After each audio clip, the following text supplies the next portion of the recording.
আজ সকাল থেকেই আকাশটা পরিষ্কার।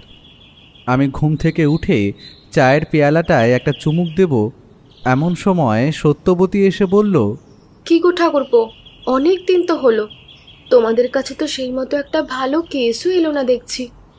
আমি একটু ঠাট্টার সুরে বললাম, তাতে তোমার কি, তুমি তো আর সত্যান্বেষী নও।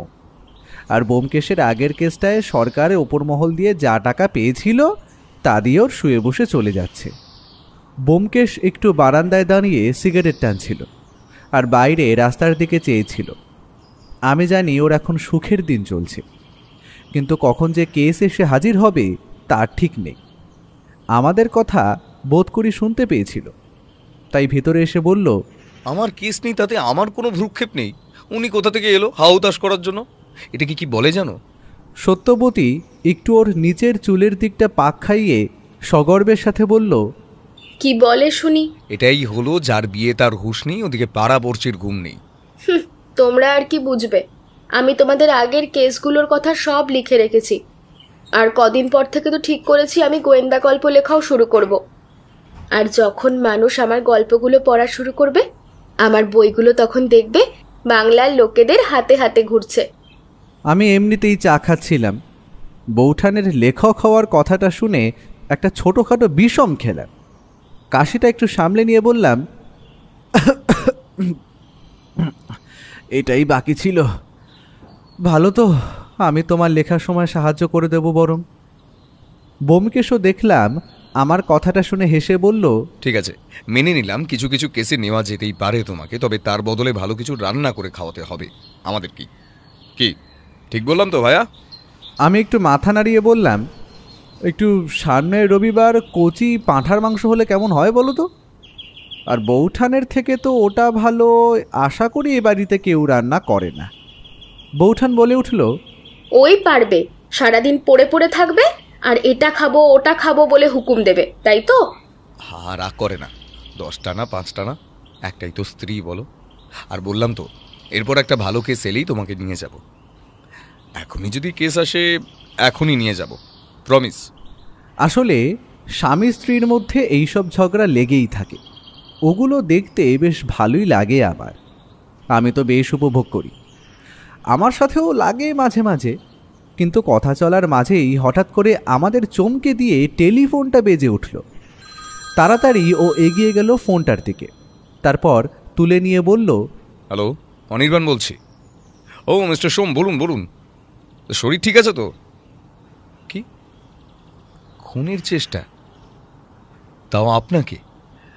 ঠিক আছে ঠিক আছে, আমি এখন ফ্রি আছি, চলে আসছি। হ্যাঁ হ্যাঁ, রেডি হয়ে বেরিয়ে পড়ব। আপনি সাবধানে থাকুন।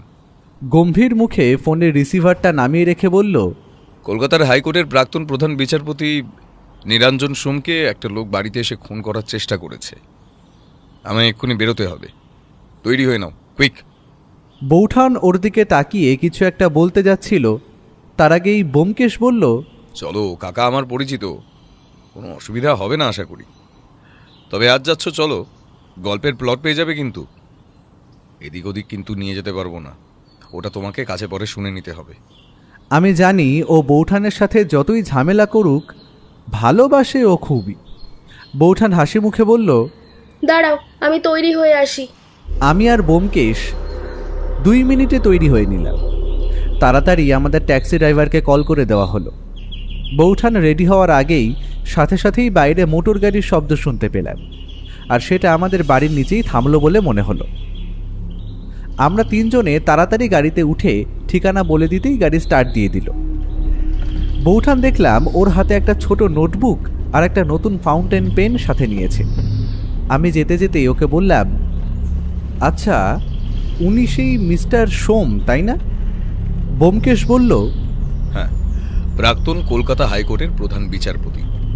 সেই দিন দেখাও তো হয়েছিল আমাদের সঙ্গে। আসলে প্রায় মাস 3 আগে লালবাজার থানার বড়বাবু দাসবাবুর মেয়ের বিয়েতে গিয়েছিলাম আমি আর বোমকেশ। সেইখানেই নিমন্ত্রিত বড় বড় লোকেদের মাঝে এই নিরঞ্জন সময় এসেছিলেন। দাসবাবু বোমকেশকে পরিচয় করিয়ে দেওয়ার সাথে সাথেই তিনি ওর খুব প্রশংসা করলেন, আর এও বলেছিল যদি দরকার হয় তবে নিশ্চয়ই ফোন করবেন কোনো একটা দিন। কিন্তু সেই দরকারটা যে এমন হবে তা আশা করিনি। উনি ভদ্রলোক এত বছর কোর্টের প্রধান বিচারপতি হিসেবে কাজ করেছেন, কিন্তু শেষ বয়সে এসে এই পুরনো একটা বাগান বাড়ি কিনে কলকাতা শহরে একা থাকতেন নিরিবিলিতে। তাহলে ওনাকে কেউ খুন করতে চাইবেই বা কেন? এটাই তো বড় প্রশ্ন। দাঁড়াও, একটু ধৈর্য ধরো, ওখানে গেলেই তো জানতে পারবে। গাড়িতে আর তেমন কিছু কথা হয়নি। বাড়িটা বেশ দূরে, উত্তর কলকাতার পুরনো রাস্তার পাশে নিরিবিলি একটা বাগান বাড়ি। পৌঁছলাম তখন প্রায় বেলা 12টা। গাড়ি থেকে নেমেই দেখলাম এ তো আমাদের চেনা পরিচিত জিপ দাঁড়িয়ে আছে বাইরে। এটা দাসবাবুর পুলিশ জিপ, তা চিনতে ভুল হওয়ার কোনো প্রশ্নই নেই। ব্যোমকেশ ওটা দেখল, তারপর আমার দিকে তাকিয়ে বলল, দাসবাবু লোকটা বোগাস একেবারে। এখানে যে আসবে আগে থেকে বলে না। ট্যাক্সিটা শুধু শুধু ভাড়া করলাম। ভাড়া চুকিয়ে ট্যাক্সিটা রাস্তায় ধুলো উড়িয়ে চলে গেল। কলকাতার মতো শহরে এত বড় একটা বাগান বাড়ি কিনে থাকার ক্ষমতা যার আছে, তাকে হত্যা করতে যে কেউ চেষ্টা করবে, এটাই স্বাভাবিক। সত্যি বেশ বড় দোতলা একটা বাড়ি। তেমন একটা জাঁকজমক নেই বটে, কারণ পুরনো হওয়ার দরুন বাড়ির রং ততদিনে ফিকে হয়ে গেছে। বড় গেটটা খুলে সামনের সাজানো বাগান দিয়ে এগিয়ে যেতে যেতে চোখে পড়ল ওপরের দোতলার বারান্দার দিকের অংশটায়। অসম্ভব সুন্দর রং বেরঙের ফুলের টব শোভা পাচ্ছে সেখানে। বৌঠান তো দেখলাম ওগুলো দেখে বেশ খুশিই হয়েছে। একটা চাকর এসে দরজা খুলে দিল, তারপরে বলল, বাবু ওপরে আসেন, একটু ভেঙে পড়েছেন, তবে আপনারা গেলে হয়তো মনে বল পাবে। আমরা সিঁড়ি দিয়ে ওপরে উঠে গেলাম। বাড়ির বয়স হলে কি হবে, নিরঞ্জনবাবুর এলেম আছে বটে। দেশ বিদেশের দামি দামি ফুলদানি আর ঘর সাজানোর জিনিস দিয়ে পুরো নিচের বসার ঘর ঠাসা। দেখেই বোঝাই যাচ্ছে এই শখের জন্য ঘর সাজাতে ব্যবহার করা হয়েছে। দোতলায় যাওয়ার সময় সিঁড়িতে উঠতে উঠতে ও বলল, বিয়ে না করে টাকা জমালে কত দামি দামি জিনিসপত্র দিয়ে ঘর সাজানো যায়। এর জন্য চিরকুমার ব্রত অবলম্বন করাই যায়। বৌঠান একটু মুখ ঘুরিয়ে বলল, মরণ দশা। আমরা গিয়ে একটা বড় হল ঘর পেরিয়ে প্রবেশ করলাম সেই দোতলার বারান্দায়। দোলনার ওপর বসে নিরঞ্জনবাবু সোফায় থাকা দাসবাবুর সাথে কথা বলছে। ব্যোমকেশ আর আমাদের আসতে দেখে মিস্টার সোম নিজেই দোলনা থেকে উঠে এসে আমাদের আমন্ত্রণ জানিয়ে বললেন, আসো আসো ব্যোমকেশ, বসো। ও, নিরঞ্জন সোম মানুষটির বর্ণনা তো দেওয়াই হয়নি। ব্যোমকেশ বলেছে লেখার সময় সামনের মানুষের একটা বর্ণনা দিয়ে দিতে। আমি তাই করলাম। নিরঞ্জন সোম বেশ শক্তপোক্ত মানুষ, বয়স হয়েছে, তবে তার মেরুদণ্ড কিন্তু এখনও সোজা। মাথায় সমস্তটা সাদা চুল, ফর্সা রং, যদিও চামড়াটা এখন কুঁচকে গেছে। ছিপছিপে শরীর, আর প্রায় ওর মতোই লম্বা, 6 ফুটের কাছাকাছি তো হবেই। দাসবাবু আমাদের বরাবরই চেনা। উনি আমাদের দেখা মাত্রই বলল, ব্যোমকেশ, কেস হলেই তো গন্ধে গন্ধে হাজির। কি আর বলবো বলুন, স্বয়ং হেড জাস্টিস নিরঞ্জন সোমকে হত্যার চেষ্টা, সেটা তো উদ্ধার করা যার তার কম্য নয়। দাসবাবু হো হো করে হেসে উঠলেন। ব্যোমকেশ আর আমাকে মিস্টার সোম আগে থেকেই চিনতে, কিন্তু বৌঠানকে চেনার কথা না। ও তাই ওর পরিচয় করিয়ে দিল, আর এও বলল ও নাকি লেখক হতে চায়। কেসের ব্যাপারে প্লট বোঝার জন্য আমাদের সাথে এসেছে। মিস্টার সোম তো বেজায় খুশি হয়ে বললেন, ভেরি গুড, ভেরি গুড। তোমরা এসেছো, আমার একটু এখন হালকা লাগছে। আঙ্কেল, আপনি তো ভালোই মানুষ। যাকে কয়েক ঘন্টা আগে হত্যার চেষ্টা করা হয়, তার মুখে এমন সাহস আর হাসি সচরাচর দেখা যায় না। ব্যোমকেশ, আমি আইনের সাথে যুক্ত আছি প্রায় 25 বছর। এখন রিটায়ারমেন্ট নিয়েছি বটে, তবে অপরাধী দেখলেই তার মনে কি চলছে সেটা বলতে পারি। কিন্তু আজ সেই অপরাধীর কোনোভাবেই আমায় মারার ইচ্ছা যেন ছিল না। সে শুধু আমায় ভয় দেখাবার জন্যই আজ এসেছিল, কিন্তু তার কথাবার্তা শুনে মনে হলো সে হয়তো পরেও বদলা পুরো করতে আসবে। এমনকি সেই আততায়ী আমায় একটা নাম অবধি বলে গেছে। স্ট্রেঞ্জ, ঘটনাটা অদ্ভুত তো। এ আবার কখনো হয় নাকি? তাই তো ব্যোমকেশ তোমাদের সঙ্গে সঙ্গে ডেকে নিলাম। হয়তো পরেও আমার ওপর হামলা হতে পারে বা খুন করার চেষ্টা হতে পারে। আপনি একটা কাজ করুন, সেই লোকটা আসা থেকে পরপর কি হয়েছে সবটা আমাদের খুলে বলুন। আমি সবটা শুনে তবে নিজের সিদ্ধান্তে আসতে পারবো। চাকর আমাদের জন্য 1 কাপ করে কফি দিয়ে গিয়েছে। সেটা তুলে একটা চুমুক দিয়ে নিরঞ্জনবাবু বলা শুরু করলেন। আজও রোজ সকালের মতো ঘুম থেকে উঠে আমি নিজের এই বারান্দায় এসে বসি, আর দেখতেই পাচ্ছ বারান্দায় সাজানো ফুল গাছগুলো একদিকে আর অপরদিকে দোলনাটা। সে যাই হোক, রোজ সকাল সকাল ফুল গাছগুলোতে জল দিই, আজও দিচ্ছিলাম নিজের মতো। তারপর একটু চুপচাপ বসলাম দোলনাটায়। আমার কাজের একটাই চাকর দেখেছ, নাম বিশু, অত্যন্ত বিশ্বস্ত, আর আমার সাথে রয়েছে প্রায় 12 বছরেরও বেশি। বিশুকে ফর্দ করে দিলাম দুপুরে খাওয়ার জন্য বাজার আনতে। ও বাজারে বেরিয়ে গেল স্পষ্ট মনে পড়ে। তারপর চুপচাপ বসেছিলাম। পেছনে আমার রেডিওটা বাজছিল, গান ভেসে আসছিল কানে তখন, তাই হয়তো শব্দটা ঠাউর করতে পারিনি। ব্যালকনিতে যে একটা লোক এসে দাঁড়িয়েছে তা খেয়ালই করতে পারিনি। পাশের ওই বড় আম গাছটা দেখেছ, ওই গাছের একটা ডাল বেয়েই লোকটা এসেছে আশা করা যায়। আমি অপর দিকে চেয়ে, লোকটা নিঃশব্দে আমার কাছে এলো। তারপর হঠাৎ করেই আমার চমকে দিয়ে আমার সামনে এসে দাঁড়ালো। লোকটার চেহারা সাধারণ ভেতো বাঙালির মতো গড়নের, কিন্তু তার মুখে একটা কালো রঙের বড় মাস্ক পরা, আর মাথা আপাদমস্তক টুপিতে ঢাকা, তাই তার মুখ দেখার প্রশ্নই হয় না। এমনিতেই আমার বয়স হয়েছে, বাড়ি দিয়ে বেরোতে পারি না। আচমকা লোকটা আমার সামনে এসে অদ্ভুত এক খ্যানখ্যানে গলায় বলল, না, উঠতে হবে না। আপনি আপনি আমায় চিনবেন না, তবে তবে আপনাকে কিছু পুরনো স্মৃতি মনে করাতে চাই। আমি তো তাজ্জব বনে গেলাম। তারপর জোর দিয়ে বলে উঠলাম, এসব হচ্ছেটা কি? আমার সাথে রসিকতা করছো? তুমি জানো আমি কে? সে আমার কথাটা যেন শুনতেই পেল না। তারপর অদ্ভুত এক প্রশ্ন করে বসলো, আচ্ছা জজ সাহেব, আপনার 5 বছর আগে একটা কেস, গোবিন্দ নস্করের কথা মনে আছে, যাকে আপনি ফাঁসি কাঠে ঝুলিয়েছিলেন?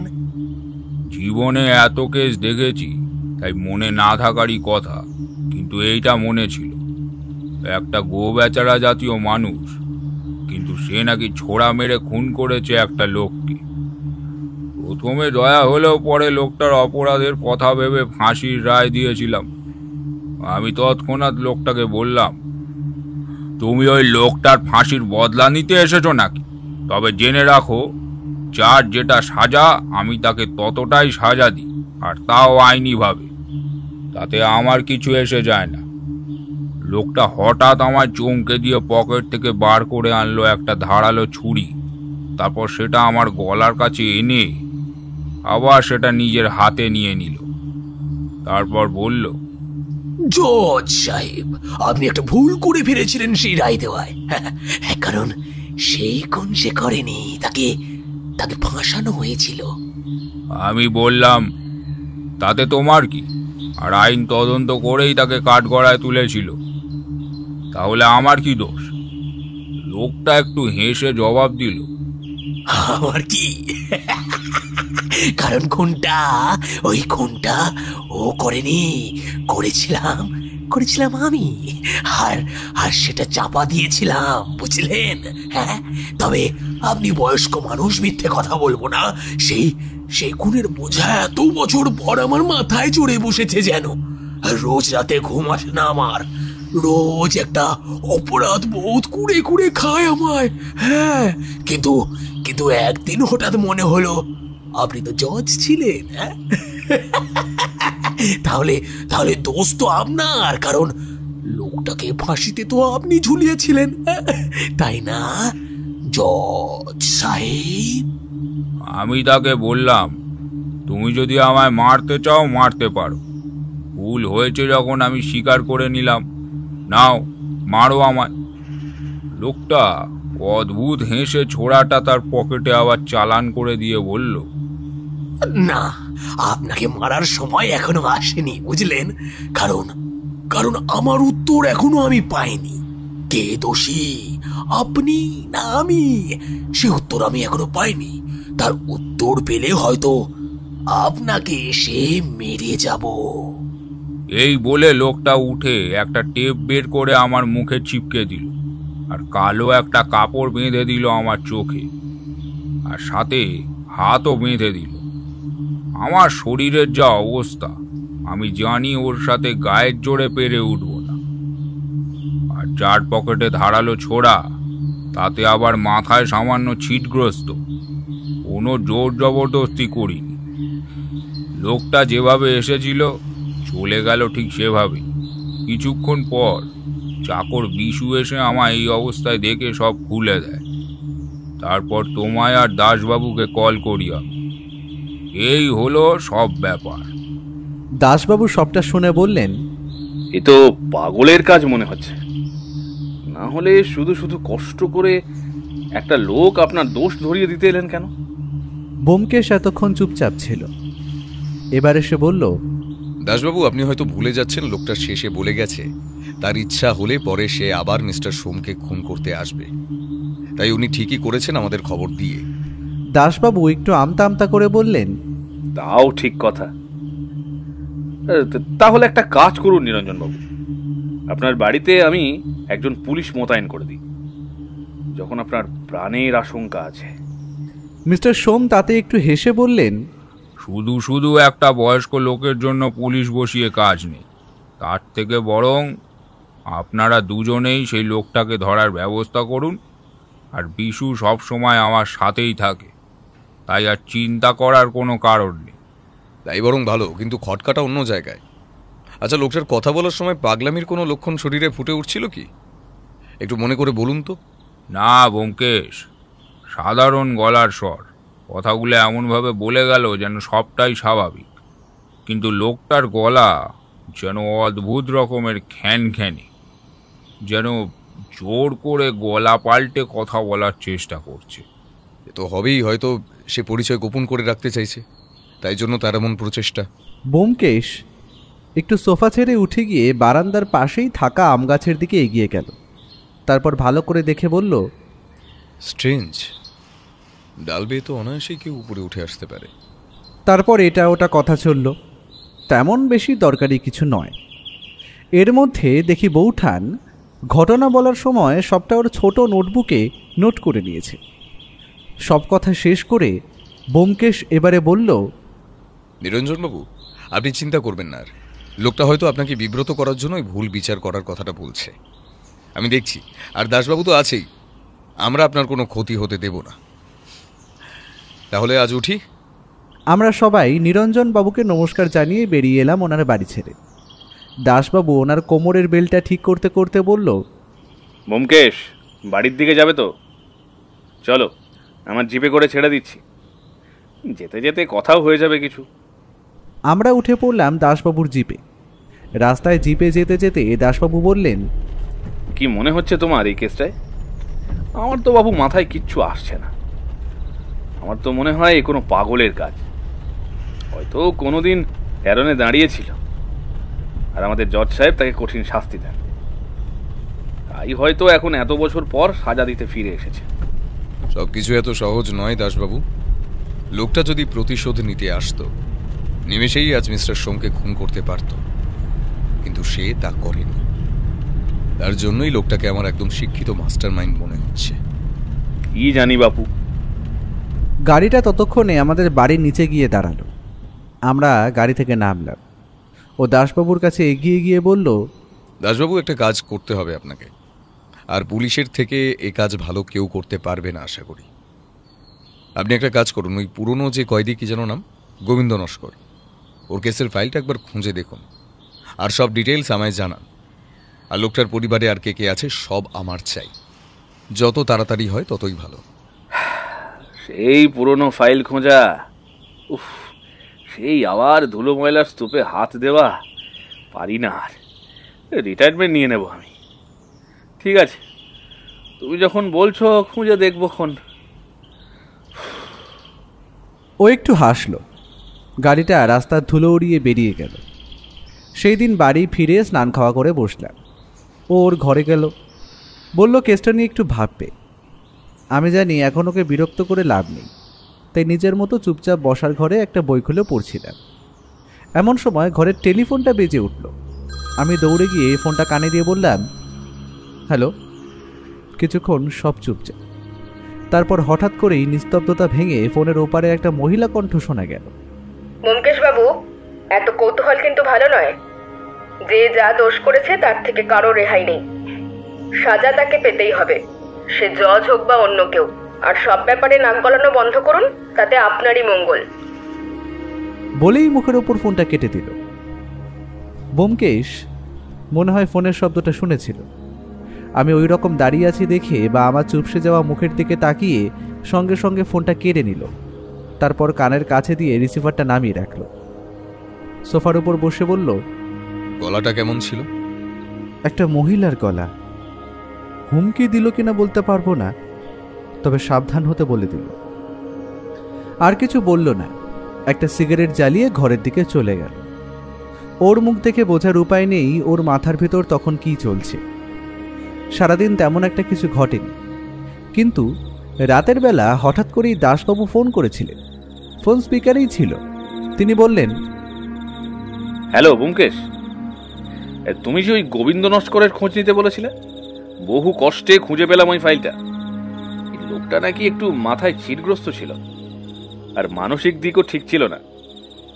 হঠাৎ করেই একদিন কি হলো কেউ জানে না, লোকটা তার প্রতিবেশীকে ছুরি দিয়ে কুপিয়ে হত্যা করে। আর তারপর সেই হত্যার কাণ্ড প্রতিবেশীর স্ত্রী দেখতে পায়। সঙ্গে সঙ্গে পুলিশ আসে, আদালতে মহিলাই বয়ান দেয় সেই খুন করেছে তার স্বামীকে। ব্যাস, তারপরেই মৃত্যুদণ্ড।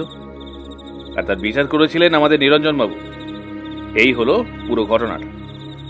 আর সব থেকে আশ্চর্যের একটা কথা বলি ব্যোমকেশ, তুমি আমায় ওর ফ্যামিলি ডিটেলস চেয়েছিলে না? ওটা খুঁজতে গিয়ে একটা ইন্টারেস্টিং জিনিস খুঁজে পাই। লোকটার একজন নিজস্ব দাদাও আছে, যার নাম সুবিমল নস্কর। আর সেই শহর কলকাতাতেই আছে। কিন্তু আশ্চর্যের বিষয়, সেই লোকটার পেছনে পুলিশ খোঁজ খবর নিয়ে জানতে পারে ওই প্রতিবেশী স্ত্রী, যার স্বামীকে লোকটার ভাই খুন করে। সুবিমল নস্করের সাথে নাকি মহিলার কিছু অবৈধ সম্পর্ক আছে। আর ব্যাপারটা বেশ মাখো মাখো, বুঝলেন? ওই যা হয় আর কি। ব্যাস, এখনকার মতো এইটুকু ইনফরমেশন দিতে পারলাম। আর সেই সুবিমলের বাড়ির ঠিকানাটা দিচ্ছি, নোট করে নিন। আমি কথা শুনতে শুনতে নোট করে নিলাম ঠিকানাটা। এবার টেলিফোনে রিসিভারটা রেখে দিল। রাতে আমি একটু লেখার কাজ করে ঘুমোতে ঘুমোতে দেরি হয়ে গেছিল। সকালে ওর ধাক্কায় যখন ঘুম ভাঙল তখন প্রায় 9টা বাজে। ওঠো বন্ধু ওঠো, যেন কুম্ভকর্ণের নাতি। রাতে কি যে করো বাবা জানি না। চা খেয়ে তৈরি হয়ে নাও তাড়াতাড়ি, না হলে আমি চললাম একা সুবিমল বাবু লোকটার বাড়ি। সঙ্গে সঙ্গে তরাক করে লাফিয়ে উঠলাম আমি। চাটা খেয়ে ফ্রেশ হয়ে যখন রেডি তখন প্রায় 10টা।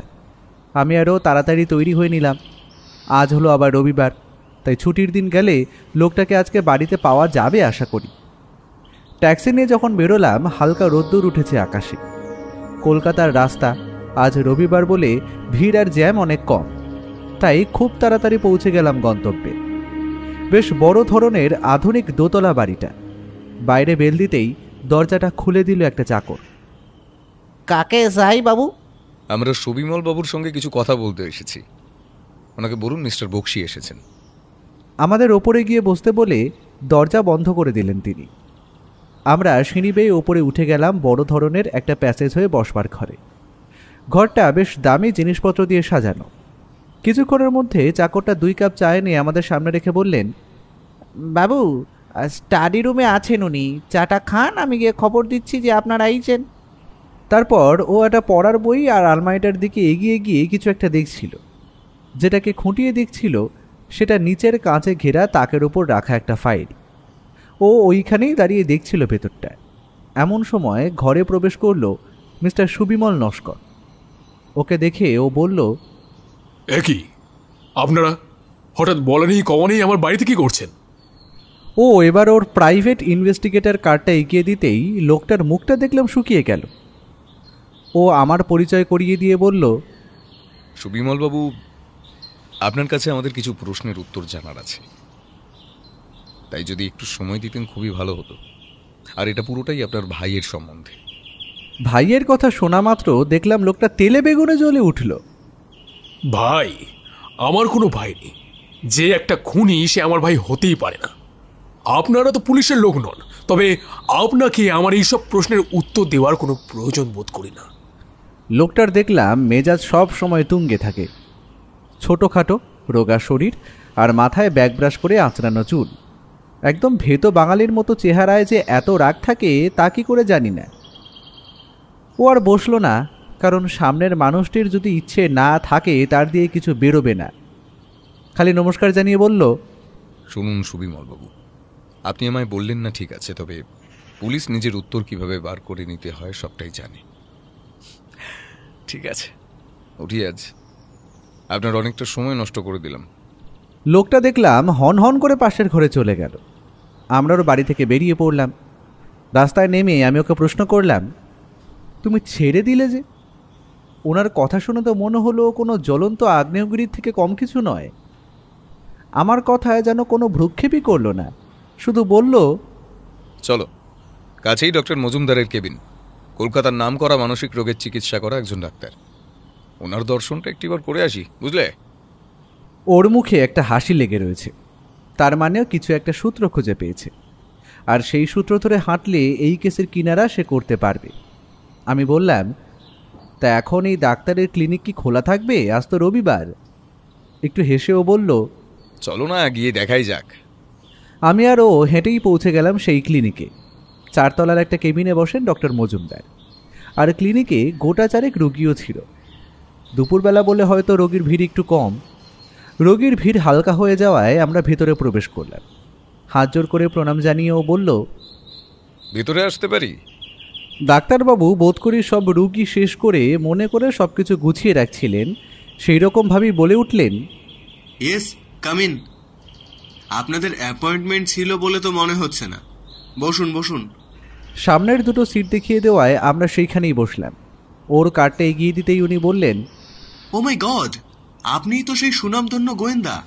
বলুন বলুন, how may I help you? আর কিছু নেবেন, চা বা কফি? ও একটু হেসে বলল, আরে না না, এই দুপুরে ওইসব কিছু লাগবে না। আমার খালি একটা ইনফরমেশন চাই, ওটা পেলেই একটা মানুষের প্রাণ বাঁচাতে পারে ডক্টর মজুমদার। উনি একটু উত্তেজিত হয়ে বললেন, অবশ্যই অবশ্যই, বলুন কি জানতে চান। ও সোজাসুজি কথাটা বলে দিল। আচ্ছা ডক্টর মজুমদার, সুবিমল নস্কর এই নামের কোনো লোকের কি আপনি এর মধ্যে চিকিৎসা করেছেন? মানে খুবই রিসেন্ট, ওনার ব্যাপারে একটু জানতে চাই। ডক্টর মজুমদার একটু ভেবে বললেন, মনে থাকার কথা না, কিন্তু কেসটা অদ্ভুত জানেন। লোকটা বোধহয় কম বয়সে কিছু একটা বড় অন্যায় করেছে, আর সেটা এত বছর পরেও ওই অন্যায়ের অপরাধ বোধ জাগিয়ে তুলেছে। তাই নাকি রাতে ঘুমাতে পারে না তিনি। এই ধরনের কেস আসে মাঝে মাঝে আমাদের কাছে, কিন্তু এনার ব্যাপারটা আলাদা। উনি ভুল করেছেন সেটা যেন বলতে চান না, লুকিয়ে যেতে চান, আর হঠাৎ করেই রেগে যায়। এটাই একটা রোগের সিমটম। কিন্তু কাউকে না কাউকে তো বলতে হবে, না হলে রোগটা মনে চেপে বসলে হয়তো ভদ্রলোক সাইকো হয়ে যেতে পারেন। এতটা প্রভাব বিস্তার করেছে সেটা। ও আই সি। তবে আরেকটা কথা বলুন তো, লোকটার সঙ্গে কি কেউ এসেছিল নাকি নিয়ে আপনার কাছে? ওটা বোধ করি ওনার স্ত্রী নন, তবে সম্পর্ক কিছু আছে তা বোঝা গেল। ঠিক আছে ডক্টর মজুমদার, আপনার অনেকটা সময় নষ্ট করলাম, অসংখ্য ধন্যবাদ। আমার যা জানার তা জানা হয়ে গেছে। আজ তাহলে উঠি। ভবিষ্যতে যদি কোনোদিন দরকার লাগে আমায় জানাতে ভুলবেন না কিন্তু। কার্ডটা আপনার কাছেই রইল। আমরা নমস্কার জানিয়ে বেরিয়ে পড়লাম।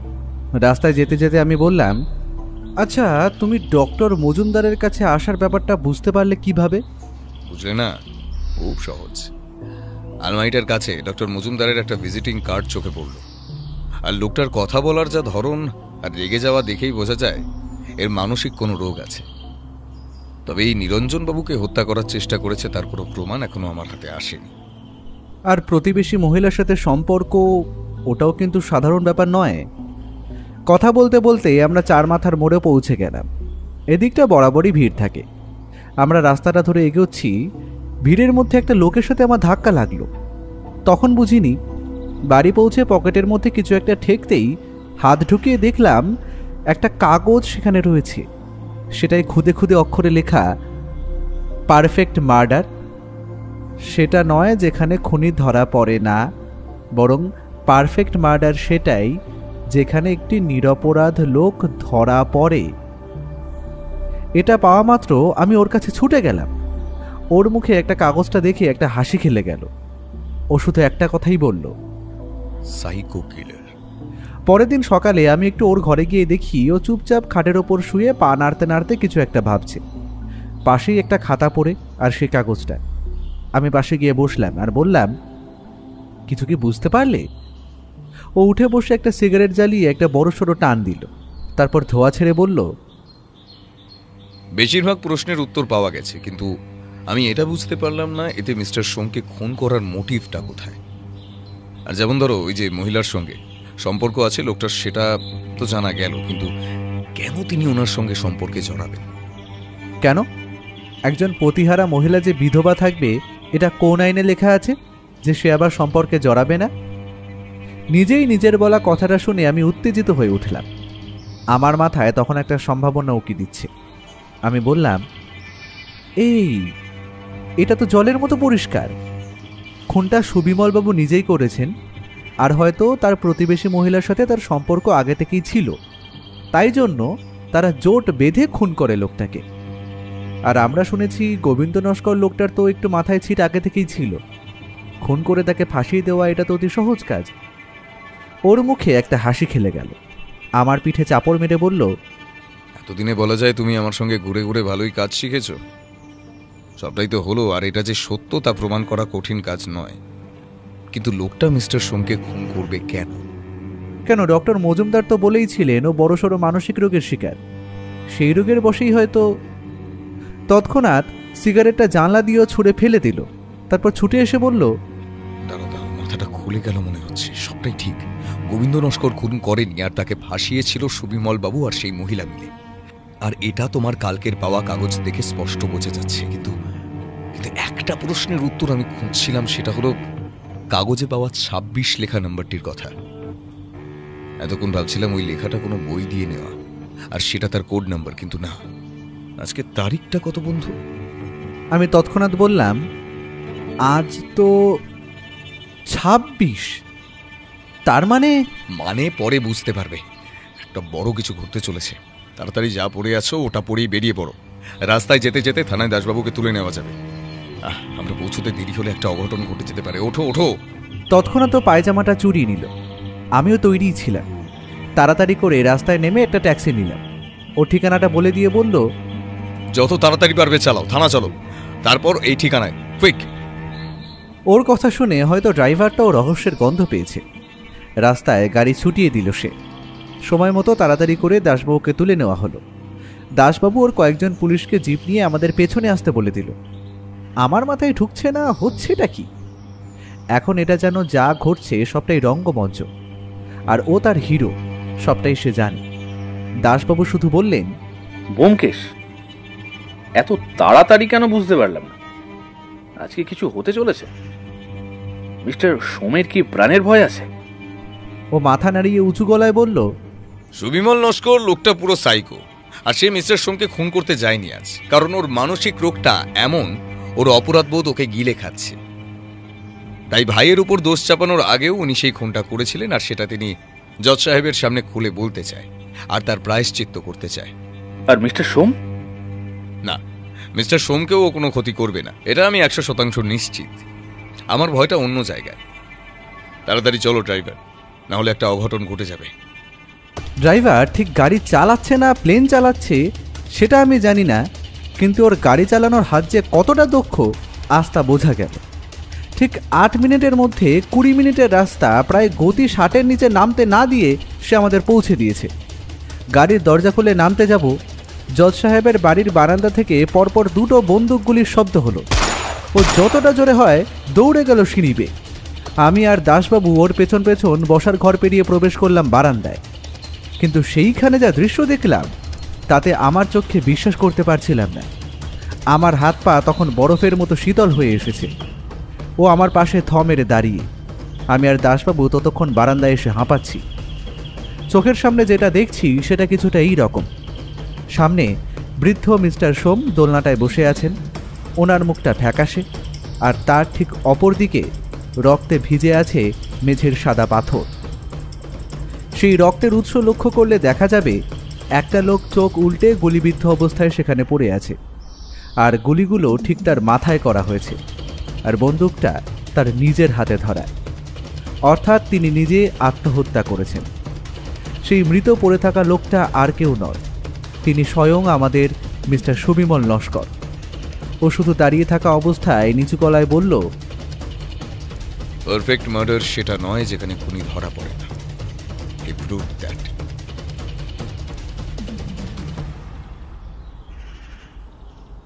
আমরা তাড়াতাড়ি ধরাধরি করে মিস্টার সোমকে তুলে ধরি।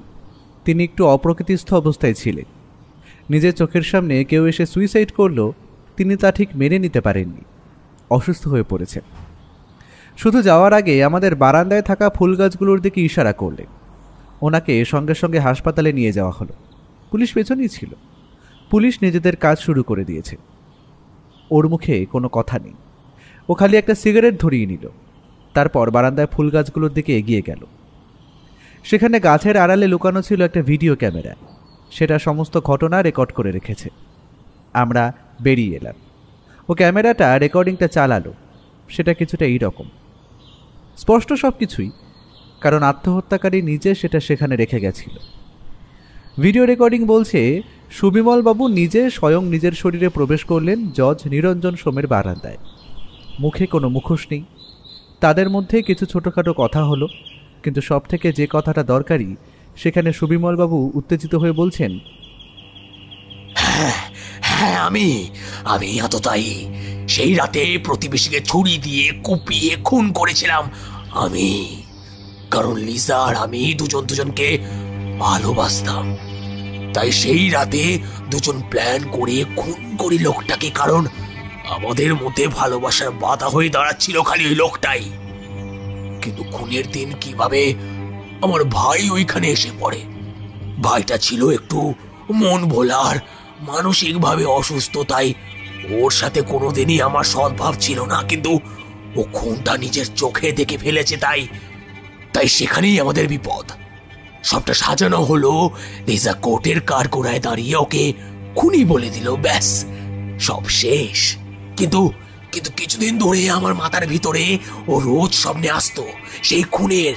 হ্যাঁ হ্যাঁ হ্যাঁ, আমি তো খুনটা করেছিলাম, একটা না দুটো খুন করেছিলাম আমি। আপনি কোনো ভুল সাজা দেননি জজ সাহেব, আপনি নির্দোষ। তাই সব দোষ আমি স্বীকার করছি, না হলে আমি মরেও শান্তি পাবো না। এই যে এই ভিডিও ক্যামেরায় সবটা স্বীকার করে গেলাম আমি।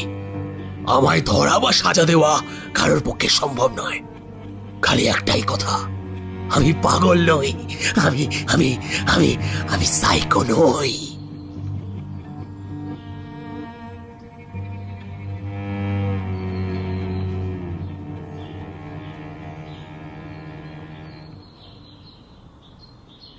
চিৎকার করে কথাগুলো বলতে বলতে লোকটা হঠাৎ তার হাত থেকে বার করে আনলো পিস্তলটা। পরপর দুটো গুলি চালিয়ে দিল নিজের মাথায় সেটা থেকে। ব্যাস সব শেষ। ব্যোমকেশ, আমি, বৌঠান বসেছি আমাদের বাড়িতে খাওয়ার টেবিলে। বৌঠান বলল, তাড়াহুড়ো করে আমাকে তো এই কেসটার সাথেই নিলে না। এবার কিন্তু পরে কি হলো সেটা আমায় সব খুলে বলতে হবে তোমাদের।